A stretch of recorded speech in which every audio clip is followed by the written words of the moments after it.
Well, on Fanalysis, we combine the analytics of fantasy research with the metrics of sports betting trends to identify the sharp money on every game in the NFL. So let's get into it as we welcome in Frank Stampfl from Sports Grid once again. Frank, good to have you back in studio, and I really want to get into your top plays of the weekend as opposed to waiting until the end of the show to talk about the best plays. These are the top plays, the ones that you've earmarked and thought that this is where you might want to lay your money. This weekend, the Texans are getting a point in Indianapolis. This line has shifted this week. Is that what draws your attention to this game? Yeah, partially. Yeah. You've seen it open up so far. The Indianapolis Colts were laying 2.5. Now it's dropped down to 1 point.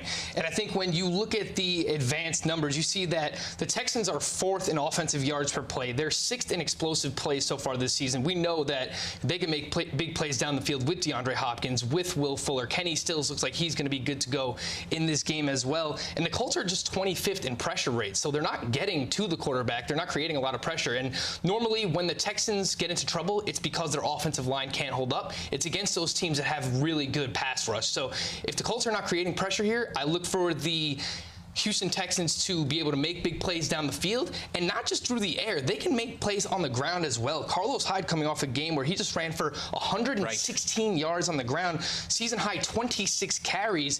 The Colts are 28th in run defense efficiency as well. So not only can they make plays down the field because the Colts won't be getting much pressure, but I think that they can make plays on the ground as well. And the Colts have always had issues with big running backs. Is this more of an indictment of what the Colts defense is bringing, or more of a, I guess, the feather in the cap of what the Texans can do on the offensive side?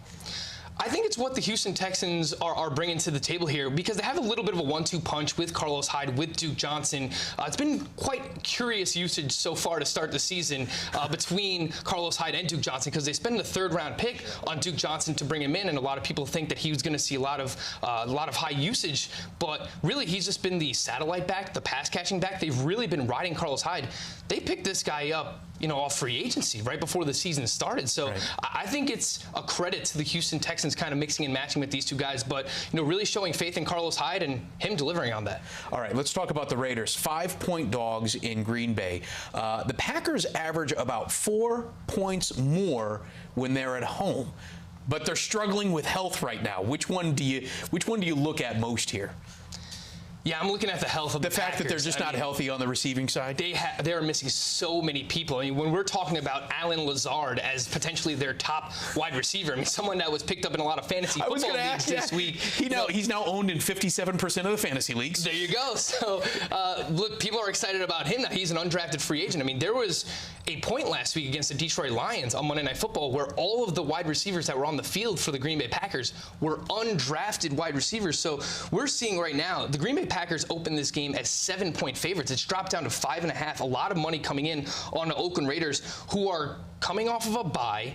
They can run the ball effectively. They are 3rd in the NFL in adjusted line yards per Football Outsiders. Josh Jacobs coming off the best game of his young career, 26 carries, 123 yards, 2 touchdowns, and Green Bay is allowing 5.27 yards per carry to running backs per game. So I think that the Oakland Raiders keep this Green Bay offense off the field. They run it a ton with Josh Jacobs, their 1st-round pick in this year's NFL draft. Their offensive line is playing extremely well.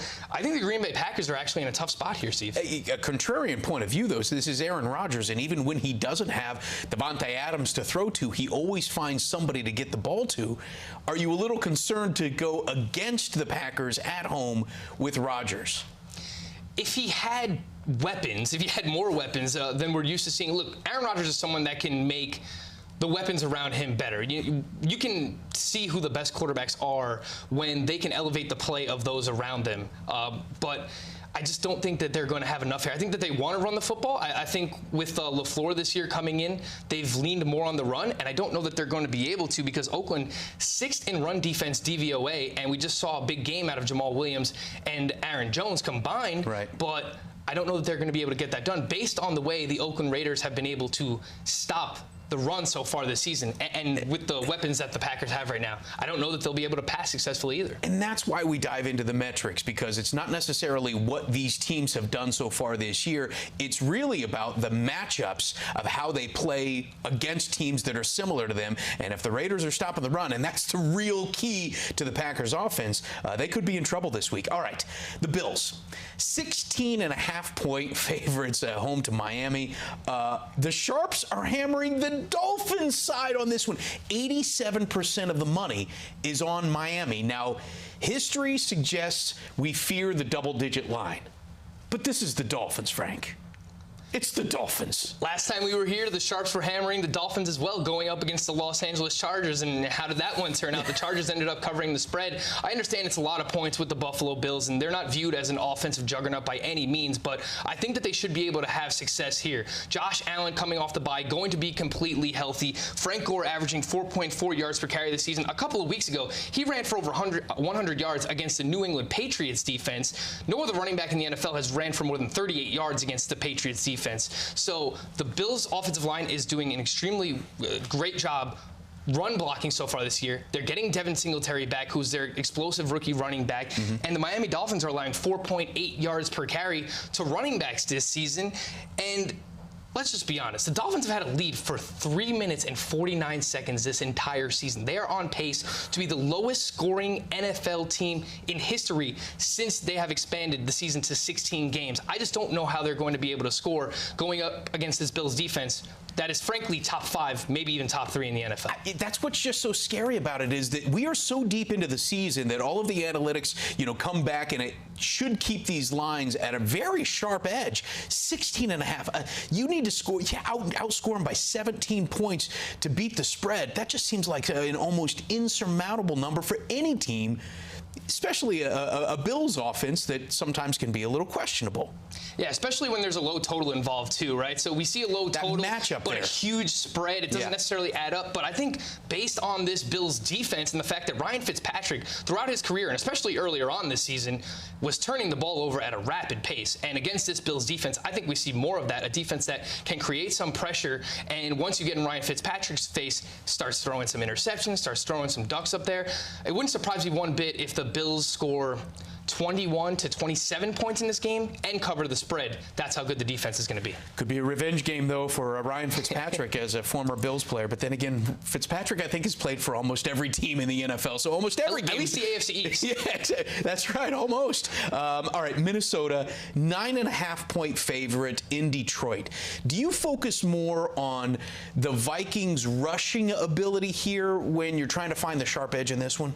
Yeah, that's what I'm paying attention to, because you look at this duo right now between Dalvin Cook and Alexander Mattison, the rookie for the Minnesota Vikings, and they are third in the NFL in rushing yards per game right now. And the Detroit Lions just got carved up by Jamal Williams and Aaron Jones, as we mentioned. They allowed 151 rushing yards on the ground last week. And even if they sell out to try and stop the run here, Steve, ever since Kirk Cousins was called out by his teammate Adam Thielen, he's gone on to throw for 639 yards and 6 touchdowns in his last 2 games. So I understand I'm bucking the trends here, because the trends say that Mike Zimmer is a better ATS coach at home. Kirk Cousins is a better ATS quarterback in non-divisional matchups. But I'm looking at the numbers, and what the numbers are telling me is that the Detroit Lions are not going to be able to stop the run here, and the Vikings have one of the best rushing attacks in the NFL with Dalvin Cook and Alexander Mattison. I think that's going to be enough for them to win this game. This is where recency bias kind of comes into play. Sometimes the numbers go in one direction, but when you actually give them the eye test and you see how this team has changed, clearly what Adam Thielen had to say about Kirk Cousins has maybe allowed this team to be a little bit more balanced, allowing them to throw the ball a little bit more, and that recency bias plays as much of a role in the decision as the history, I guess, more or less. Yeah, absolutely. And look, I don't want to take anything away from the Lions, because they've played well. Some people are going to say they got robbed on Monday Night Football based on some fraudulent calls by the referees. But, they have played well this year, and this is going to be a tight one. That's why you see the spread as close as it is. It's basically, who do you think is going to win this game? And I think based on the way that these teams match up, the rushing attack of the Vikings going up against that Detroit Lions run defense, I think that's going to be advantage Minnesota. All right, so that is his top plays of the week. Make sure you check out our other segments on Frank's bets that he's leaning towards and his toss-up bets.